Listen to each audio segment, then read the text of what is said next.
Welcome to the Redhead Reveal podcast. I am Jen Pinkerton, your Redhead host, a psychotherapist, high-performance coach, writer, and speaker. As a connection expert, I help people reveal their connectedness within relationships, transforming from the root causes of beliefs and behaviors that hold them back from thriving in life. Let's talk about how you're thriving. Today, I'm excited to welcome Elizabeth Earnshaw, therapist and author, who's written I Want This to Work, which I have right here, and also To Stress, Do Us Part, and founder of Better Life Therapy. Elizabeth, welcome today. Thank you for having me. So I was excited to look at some of your information, and there was a quote that stood out to me on your socials that I want to bring up because I think this is so important the way you worded this. But you talked about being needed feels good, but it cannot be the only thing a relationship is built on. And I just want to start with that because I think that resonates so much as a perfect example about couples that get in a situation where they're unhappy and they also don't even maybe know why, and it's all about what can you do for me? What is my role for you? What do you think about that? Tell us kind of where that comes from and what your point is about that. Yeah, I think that I work with a lot of couples where one person at least seems like their role is to kind of feel needed by the other person, right? And so they might be really unhappy with it and they might be expressing in the session, I can't do everything around here, or I'm so tired, or nobody ever helps me. And at the same time, if you kind of push them to change that dynamic, they don't really know what else there is. And for the person who is wanting to be needed, maybe they don't know how else to feel valued in that relationship, or they're afraid that if they don't do these things, they're going to be rejected, or the person isn't going to want to be with them anymore, or whatever it is. Mm-hmm. And for the person on the other end, they might not even notice that this is the dynamic that's happening, right? Because it's working for them. Right. Yeah, they're getting their needs met. They're getting their needs met, and by someone who in their perspective seems to like to do it, right? And so then when their partner comes to them and is like, I carry too much of the physical load, I carry too much of the mental load, I'm exhausted, I need you to think about my needs as well, it can become a little bit tricky. Mm-hmm. And I think so much of the disconnect that happens between couples is that missing connection of perspectives. It's the understanding of it's not just about us, it's about the other person too. And do they feel seen and do they feel heard? And what does Yes. that connection look like? Yeah. And one of the things I say to people all the time is a relationship, having a healthy relationship is about having the ability to say, I still see myself, but I also can see the other person. Mm-hmm. And whenever one or the other becomes diluted, that's when relationships have problems. So if you only see yourself, so this is what I need, this is what I want, I'm going to do unilateral decision making, I'm just going to focus on myself, the other person becomes neglected and the relationship isn't going to be healthy. If all you notice is the other person, oh, well, this is what they need, I have to put my stuff to the side because I need to support them in their career, I need to support them in their comfort, whatever it is, and you're not seeing yourself, well, the relationship becomes lopsided then too. So we really want to be able to say, I still see myself. I see what I think, I feel, I need, and I care about still seeing the other person too. And some of what you're just saying leads me to jump to thinking about fawning, and those trauma responses and about people pleasing. I loved learning about kind of the examples you gave about a cobra being that fight response and a deer being that flight response and an opossum being a freeze response. And this was all highlighted in your book about Till Stress Do Us Part. But can you explain a little bit about how that shows up in relationships? Yeah. So when we are in our dysregulated states, which can happen a lot in relationships, other people that we love can easily trigger us because we're so close to Absolutely. them. Yes. Or if we're in a dysregulated state because there's stuff going on in life, we're stressed out with work and all of those types of things, we tend to have a go-to in how we respond. And it might be the fight response. And the way that looks in relationships is you become really like venomous. You say things that aren't very nice. You raise your voice. You get kind of scary. Or you might have the deer response, not the fawn response in this case, Yes. but a deer where you kind of run off. That's the person who, when the fight gets big or when they're feeling overwhelmed, they're like, forget this. I'm leaving. I'm going to drive away. I'm going to stomp out of the room. I'm going to go to the basement and do something else. Mhm. And then you have people that freeze and they're kind of the possum. They play dead. So they might still be in the room with you, but it's as if they're not there at all because they Right. don't respond. They don't It's just engage. shut down. They've shut down, they've withdrawn. Shut down. Yep. And then I think sometimes one of the worst, fallouts of that is that after that shutdown, they stay in that maybe dorsal shutdown. They stay in that withdrawal. And then you almost feel like you have this stonewalling effect where you've been iced out, and maybe it's not about an intentional manipulative or power control way to punish, to be quiet. Maybe it's just, I'm so emotionally flooded. I'm playing I can't, that possum, and I can't do anything more than this. Exactly. For the person who's on the receiving end, it is stonewalling. And the narrative there is they don't care about me. Mm-hmm. They are dismissing me. You might start to say things like, oh, you just must not even care about what I'm saying at all. Or you must think that this is stupid. You're not even talking to me. But on the other end, what's most often happening is that that person is actually having a stress response to whatever's going on. And maybe in your perspective, you might think it's not that big of a deal. Why are they having this? But we're all different, right? And so the ideal response to dealing with that is how do we get out of that shutdown state before trying to have a conversation? And that brings us to the concept that I talk about often, which is this intent versus impact. Yeah. That Yeah. intent, like what you're talking about, is maybe I'm flooded with emotion and I cannot show up for you in this way. But the impact is just the opposite. The impact is you don't care about me. This was done on purpose. This was done to punish me. This was because I brought this up. Rather than recognizing, okay, this is this, as you're saying, it's stress response, and we can learn a new tool. We can learn a new way to show up, to not Yeah. get stuck in this cycle, because it's really a cycle, a dance that this couple, and that we're referring to, this type of couple, gets stuck in. Yeah, it's a dance that they get stuck in, and it is perpetuated when the moves stay the same, right? So your partner is stuck in that shutdown state, and then you keep talking, and then there's still more shutdown, and the impact you're having on each other is pretty significant. It's not your intention. The person who continues to try to talk has the intention of resolving the issue. The person who's not talking has the intention of trying to calm themselves down, but the impact is pretty significant. Mm-hmm. I agree with that completely.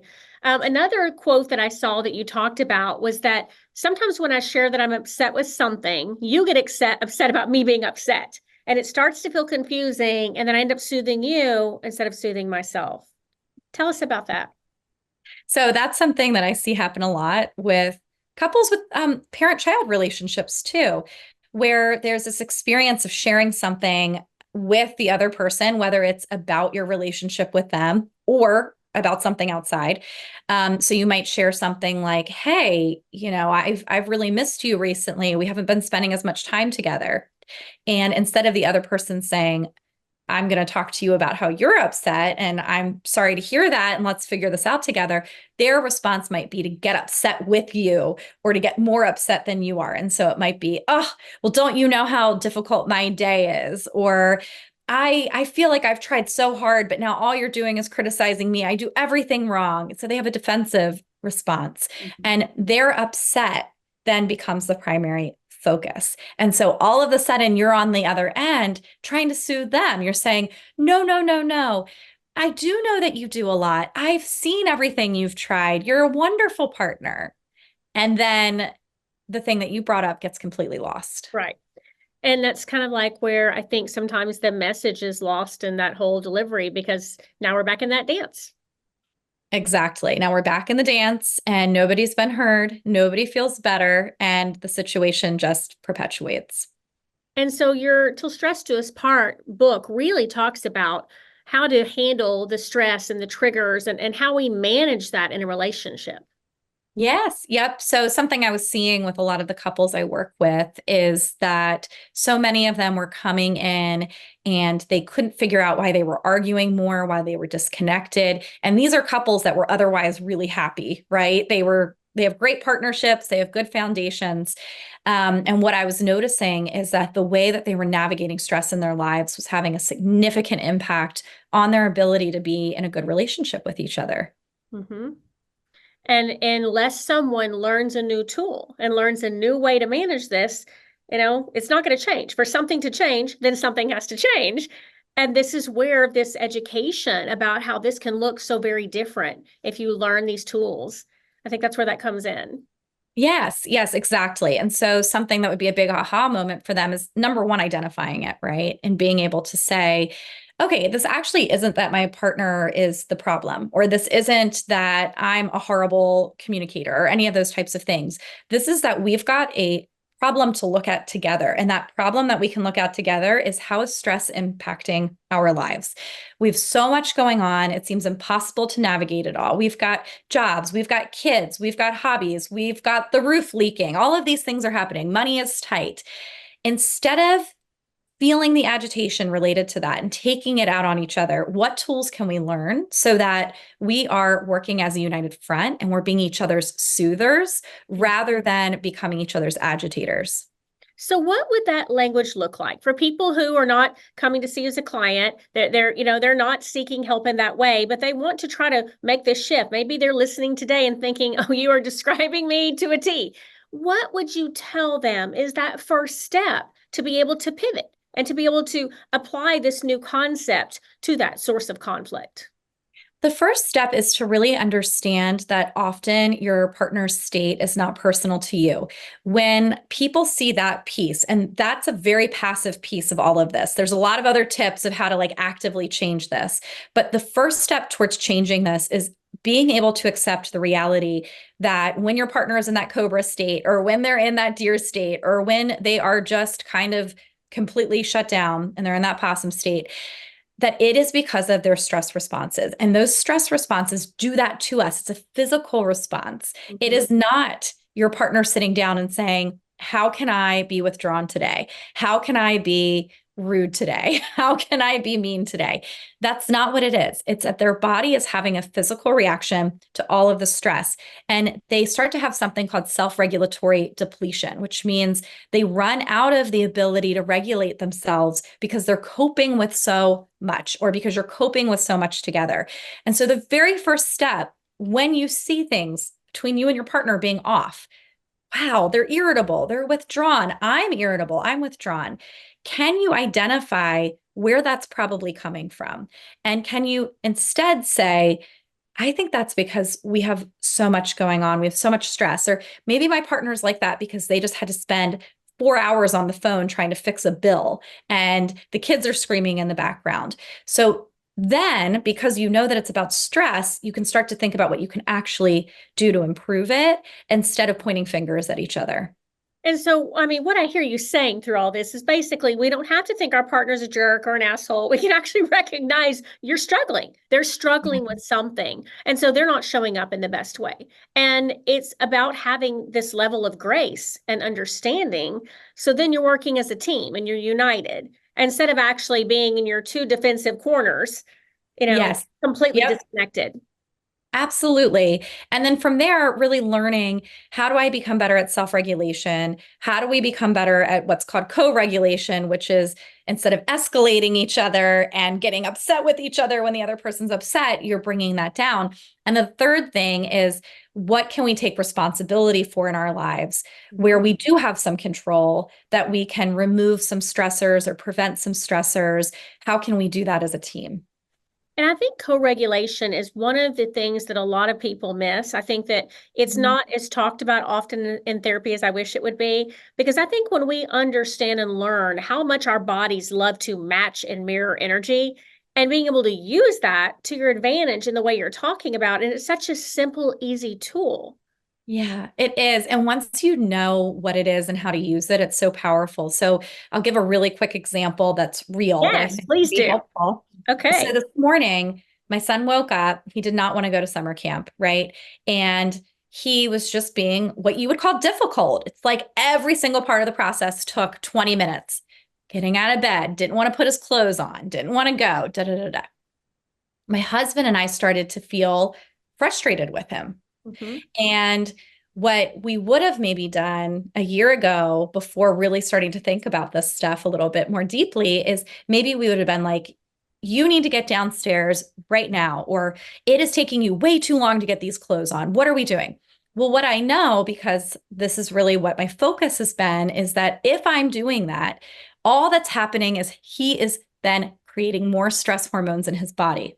Mm-hmm. So then he's going to either fight me on it, he's going to freeze, or he's like going to be like stomping around the house ignoring me. Mm-hmm. What my son usually does is he usually freezes. So he will take even longer. So all I'm doing if I'm yelling at him is making this process take longer and longer. Now that I look at it as a nervous system stress response when he's doing this, and I know that co-regulation can help to reduce that, all I have to do is say, what would make somebody feel less stressed out in this situation?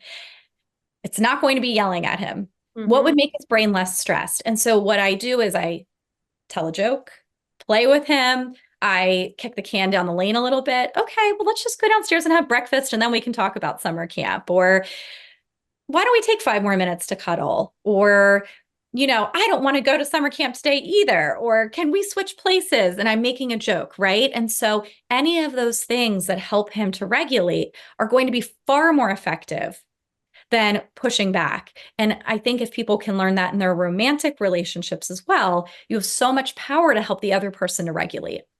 And I like that idea of power because when we talk about our own inherent power and we talk about how we can also be empowered and the Yeah. tools that are actually there for the taking. I mean, how much easier might it be to go to the feeling, to have that curiosity you're talking about and maybe the presence of saying, you know what, it's worth it to me to wait 5 minutes and sit here in this place to work Yep. on this rather than continue down my stressed, focused life in this moment and then have to deal with such a fallout later. But I think a lot of people have a lot of trouble slowing down to do that. I think so too. And I think, and what we know is that is because we're also having that response, right? So we have dyadic coping, which is co-regulating. We also have dyadic escalation, which Mhm. means if I'm with another person and their nervous system is all up and they're feeling frenetic and all of those things, my body is feeling that too. And Well, I so mean, let's say that louder in the back because that is so important. When yeah, you are escalated, then your partner's going to become most likely escalated. And then now you guys are in this battle versus right. having the power to be the one that brings it back down. And then your partner has the opportunity, right? What I hear you saying is to match that and match Yeah, that energy and be more regulated with you. I exactly. And love that. whichever person has the state of mind to be able to do that, even when it's hard, can make such a change with their partner, with their kid, with their friend, whoever it is that's able to say, whew, I'm starting to feel their energy. I'm about to go there too. Let me calm it down, which is why self-regulation really matters. Then that other person feels your energy and it goes back and forth and it goes down instead of going up. And you want everything to come down. Yes. And I talk often about that emotional regulation because to me, it's our powerhouse. I mean, this is your superpower if you can learn as an adult to be able to be so in tune with your feelings and your body and the way they work together to stay regulated. And I think that it's unfortunately not something a lot of people learn unless they're coming to someone like you, unless they're reading a book. This is not something that we naturally are taught by anyone, unless it was modeled for you specifically. People Yes, don't know this. they And don't know it. it's how are we going to do what we don't know?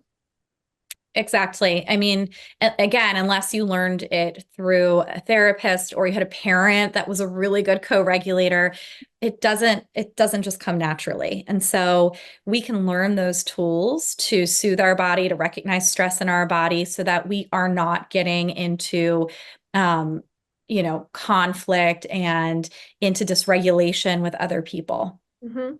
And what can that look like when you think about generational trauma, when you think about even generational modeling? You think about if you can break that, then you might teach your child that this is the way they handle things. And then when your child grows up and they're in their, whether it's a romantic relationship or at their job or with their best friend, they're able to do the same thing. I mean, I think the impact is so large and it's much larger than just our romantic bubble of our partnership. It's huge. my son is just my favorite example to give. The other day, it was the end of a long day. He was supposed to be in bed. If anybody is a parent, they understand this feeling. You finally think you're free. And I was finally getting something done.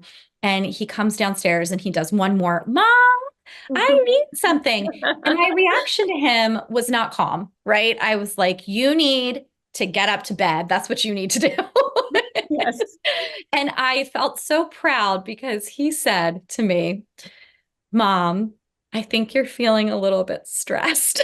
And you're like, bingo. I was like, that's right. And he was like, I'll go find dad so that you can have some space. I was like, thank you so much.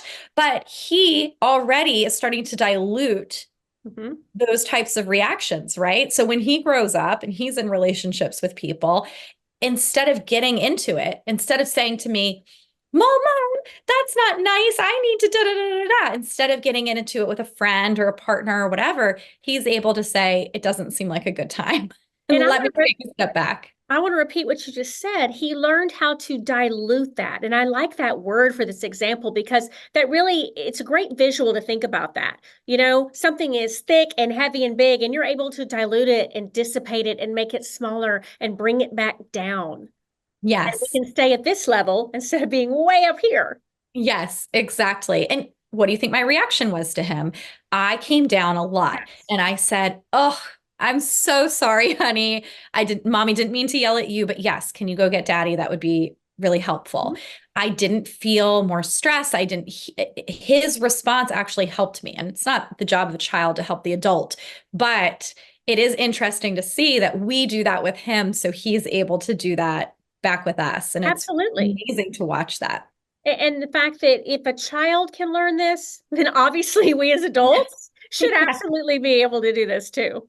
Yes, exactly. If a kid can do it, you can do it too. Right. Um, I had a question I wanted to ask you about where you said in one of the books, I think it was the I Want This to Work book, but you mentioned that relationships are like a canoe. Tell Oh us yeah, about and that. What does that mean? so I was using it as a visual until stress do us part. So you're both working Okay, together to kind of keep things going. okay. And in the very beginning of a relationship, things are good. So you don't have any punctured holes in anything yet, which means it's pretty easy to keep things going. You're just like rowing along, you're enjoying life. And then as life goes on in a relationship, no matter who you're in a relationship with, you are going to have punctures put into that canoe. Not because your partner is a bad person, but life happens. People are going to make mistakes. You're going to have financial troubles sometimes. Your kids are going to sometimes be difficult. You are going to have job losses, illnesses, all sorts of things. And every time one of these punctures happens, it adds a little bit more stress to keeping that canoe afloat. Sometimes we have tons of things that start to puncture it at the exact same time, right? And so all we can focus on is getting the water out. We're not really focusing on each other. We're not really focused on moving along. And so what we want to learn to do is how do we protect these canoes, these relationships from all of the punctures? What do we do when they happen so that it doesn't make it worse, so we don't sink, so that we can really navigate stress together and still have a fulfilling, functional relationship, not feel like we're always having to bail ourselves out just over and over and over again. I really like that visualization of that. And I think that's helpful for people to think about that there are punctures, that these things have the power to make it where you're going to be sinking together. So instead, Yes. let's look at this differently of what we can do to mitigate that. Yes. And if you think about how people would navigate even that visual, it's like, well, some people would get really panicked Mm-hmm. and they just wouldn't deal with it. They'd be like screaming in the canoe as you sink. Some Yes. people would be jumping overboard and leaving their partner behind to sink. Some people wouldn't be doing anything. They would just be sinking. And what we want to learn is how can we regulate ourselves enough so that we can actually see what possibilities there are to solve the issues, to overcome the stressors, and to do that together instead of just jumping overboard, running away, freaking out, any of those types of things. We can do something together about it. And so, it affects the relationship, it affects parenting, but something else we didn't touch on yet is it does affect intimacy. It does Tell impact us about that. intimacy. Yeah, so plenty of studies show, and I think that this goes without saying, that the more stressed somebody is, the less likely they are to have desire. Mm-hmm. And this is across the board with men and women. It impacts men or women, sorry, it impacts women more than men. But we see that there is a drop in sexual desire when there is an increase in stress. Mm-hmm. And so when you're in a relationship with another person and they're experiencing a lot of stress, it is really common that people notice that they're not having sex as frequently. And sometimes this is another finger pointing moment where it's really common for one partner who still has the desire to say, this must be because you don't want it, or you're not attracted to me, or you're not trying anymore. And the other person might be expressing, it isn't those things. I don't know what's going on, or it's because I'm too stressed or I'm too tired. And something I'm always trying to help couples to understand is that that is a reality. That isn't something that they're making up. I think sometimes a partner will be like, no, you're making that up. If you were really into me, it wouldn't matter if you were tired. But the reality is that our ability to feel sexually intimate with somebody or to desire that can be really dampened by feeling a lot of stress. And I like to bring that up because I think some people need something more concrete like that to understand that. You can talk Yeah. about the fighting cycles, you can talk about that, but when you realize, you know what, if I'm really stressed and I don't have this emotional connection with you because you're not hearing I'm stressed, you're not seeing me, you're not understanding what I'm going through, and there's no validation or affirmation for that, then that desire drops away. And Yep. I think that that's one of an easier way sometimes for maybe some couples who to look at it, because maybe the other concept is a little too obtuse. Maybe the other concept is, Yep. it's just a fight, we'll be fine. Okay, but when it starts to affect your sex life, then maybe that's even more of an important aspect to look Yes. at, and Yeah. I think that it bears mentioning to really think about that this has big effects. It affects how you're going to parent. It affects how you're going to resolve conflict. It affects how you're going to be intimate. It's also going to affect how you show up in a work or professional atmosphere as well if you're constantly dysregulated and you're constantly being triggered by stress in this way without any ability to manage it. Absolutely. And it impacts your health. Mm-hmm. Like it For makes you sure, we're more likely talking to get high sick. cortisol. Yes. Mm-hmm. Yes. Yeah. Heart attacks, all sorts of things. So it's Right. obviously something that's really important to deal with in our lives. With that being said, of course, it's so hard to deal with because stress makes it difficult to navigate things, right? It feels Sure. burdensome. It overwhelms our abilities to problem solve and to be curious and to do all of the things that we would need to get out from under it. And when we can start to notice the small ways that it impacts us, we can peel some of that apart so we can take steps to change it. I really like the way you put that. So we've agreed. I mean, stress is unavoidable. Everyone's going to have stress. We also can Yeah. agree that everyone's going to have conflict. That's also inevitable. But you're really illustrating a clear-cut way that both of those can be managed and you can stay connected. Yes, exactly. I want people to feel like they have a tool that they can use, that life is going to life, and you don't have to let it take over in a way that makes you have to live a life that feels awful all the time, that feels conflictual. You can navigate these things that come your way in a much more effective manner. And there's tools right here available for you to utilize. It doesn't have to be this big idea that there's a problem and there's no application to be able to address it other than people say, well, let's just try not to fight as much. I hear that Exactly. often, and it's just such a poor coping skill there because that's just not reality. People are Yes. going to have discord, people are going to disagree, but it doesn't have to be something that ruins your relationship. Exactly. And like you said, often people will say things like that because they don't know what to do. So they're like, it must just be our communication. So maybe we should just talk about this stuff less. And it's like, no, that actually makes it worse. We need to talk about it. We need to figure things out. And there's tools that you can use to make it so it doesn't feel so terrible when you're doing it. Absolutely. Well, I really love that. And I'm encouraging everyone to get Till Stress Do Us Part. And also I want this to work. I love both of these books. And I was really excited to see a lot of these very specific applications because sometimes it's just a big idea and people don't know how to actually bring it down to applying it in their everyday life. Yeah. Yeah. I think that we just sometimes need things to be broken down into smaller bits to make it more realistic to life. I agree. Well, something we do on the Redhead Reveal podcast is a prior guest always leaves a question for a future guest. And then you're going to leave one for the next guest. So your question that was left for you is, when is the first time in your life that you really experienced pleasure? Oh, I love that question. So we're just talking about pleasure across the board, right? Not Anyway, sexual, any type of pleasure. however you want to infer it.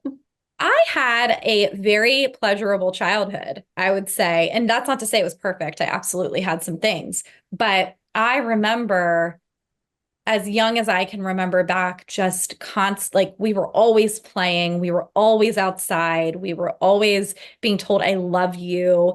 And we were given so much opportunity for doing nothing.